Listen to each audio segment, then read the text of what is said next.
Your son is a failure. He's barely passing my class, and with grades like this, I'm just not sure what kind of future he's gonna have. What do you have to say for yourself? You're supposed to graduate this year. Listen to Mr. Johnson. What kind of future do you think you're gonna have? With all due respect, don't call me a failure. Failure is an event, not a person, in fact. And you talk about the future, Mr. Johnson, but you're not preparing us for that. Excuse me? Just listen to what I'm saying. This should be good. Would you agree that in the future, most careers will become automated? Yeah, so? So the people who succeed will have to be curious, innovative, with resilience to adapt to new changes. What's your point? My point is, the focus in this school is not on that. It is on regurgitating information and test taking, and that's just real. But in today's world, creativity is the most important leadership skill. Oh, that's how you feel. You don't have to believe me, but maybe you will believe the 1,500 executives who recently said creativity is the most important leadership skill. See, pretty soon, no one will be hired because of what they know. Because who cares what you know or if you've memorized a fact?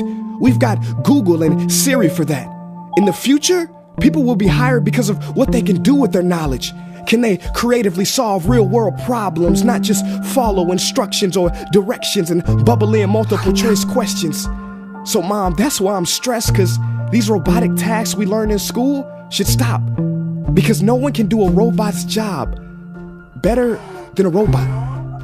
Billionaire founder of Alibaba, Jack Ma, said that we should not compete with artificial intelligence, but instead focus on developing unique human intelligence. Mr. Johnson, drills are for teeth, not the human mind.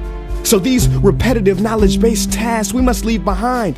Or in the future, you're gonna find a lot of people graduating out of your class right into the unemployment line.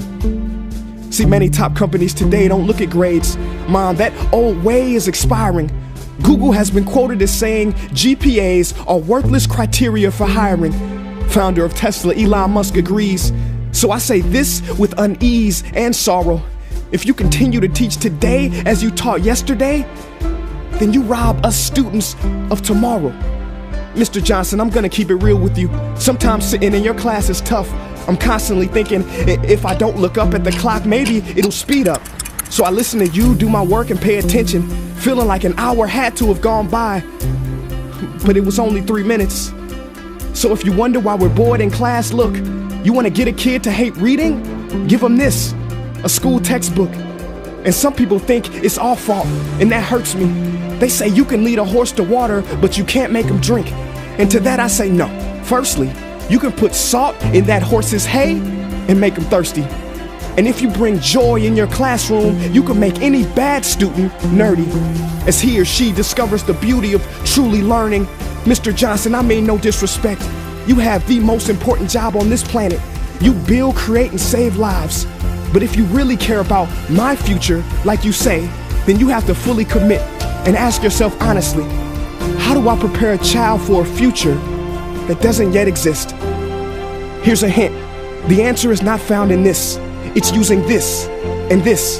See, in the future, we will need more passion and compassion. People with inspired hearts and wisdom to uplift this planet. And Mom, I love you, but can I be real? Go ahead. You want to know one of the biggest factors for childhood success? It's not IQ. It's family meals. And we haven't had one of those in a while. See, I know sometimes you don't feel proud, because I may not be a straight A student, but I'm not stupid. These tests may be 70% of my grade, but they're 0% of my future. But don't worry, I'll pass this class and get through this. But I need you to give me the space I need to be me and live true. Because the best feeling in the world is that your own parents get you. There's a passage in a book called The Prophet by Khalil Gibran. And if you don't mind, I'd love to share it with you. Go ahead. See, he says, your children are not your children. They are the sons and daughters of life longing for itself. They come through you, but not from you. And though they are with you, they do not belong to you. You may give them your love, but not your thoughts, for they have their own thoughts. You may house their bodies, but not their souls, for their souls dwell in the house of tomorrow. So, Mom, I'd appreciate it if you give me the love that I need to pursue my dreams. See, if we are to succeed, all three of us need behavior change on all fronts. We talk about the future, but the future is now, and it is created now by all of us.